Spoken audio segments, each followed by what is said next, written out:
ng buhay. Umaasa ang gobyerno na hindi na darami ang child suicide cases, sabay paalalang hindi dapat maging lusot sa anumang suliranin ang pagpapatiwakal. Saksi si Ralph Guzman. We take responsibility for everything because we are leaders of government. And so we need to ensure that services are there. Gobyerno na rin na nagsasabi na kahit papaano ay may pananagutan sila sa pagkamatay ni Marianette Amper, ang 12 taong gulang na batang nagpakamatay noong November 2 sa Davao City dahil umano sa kahirapan. Pero ayon kay DOH Secretary Francisco Duque, posibleng hindi ganon kasimple ang kaso ni Marianette. This kind of a reaction is certainly abnormal. You don't see all the 11-year-olds experiencing severe hunger and poverty just committing suicide. Mismo ang Pangulo naghahanap ng sagot. Sa mga daing niya ay ilang araw lang siyang nag-a-absent raw dahil walang pera para sa transportasyon.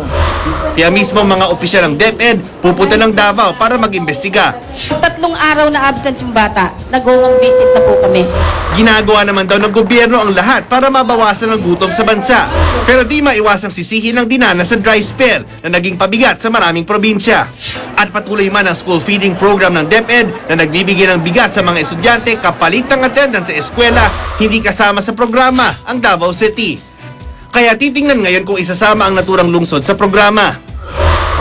Sabado na ang libing ni Marianette. Madalas nga raw mag-absent si Marianette dahil walang pamasahe at di rin nakakapagsumite ng mga project dahil kapos sa pera.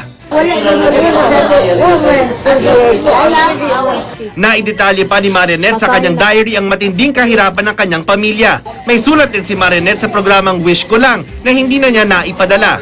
Simple lang ang kanyang mga hiling, bagong bag, sapatos, damit at disenteng hanap buhay para sa kanyang mga magulang.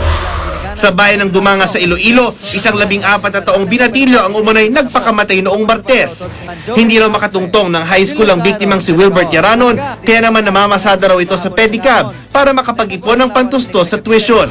Sa Panitan Capiz, iniimbestigahan ang kaso ng isang 15 anyos sa binatilyo na nagbigti umano noong Martes. Umaasa ang gobyerno na hindi na darami pa ang mga child suicide cases. Gayunpaman, nananawagan ng DepEd sa mga guro at mga pamilya na maging mas alerto at mas sensitibo sa mga problema ng kabataan para sila'y matulungan.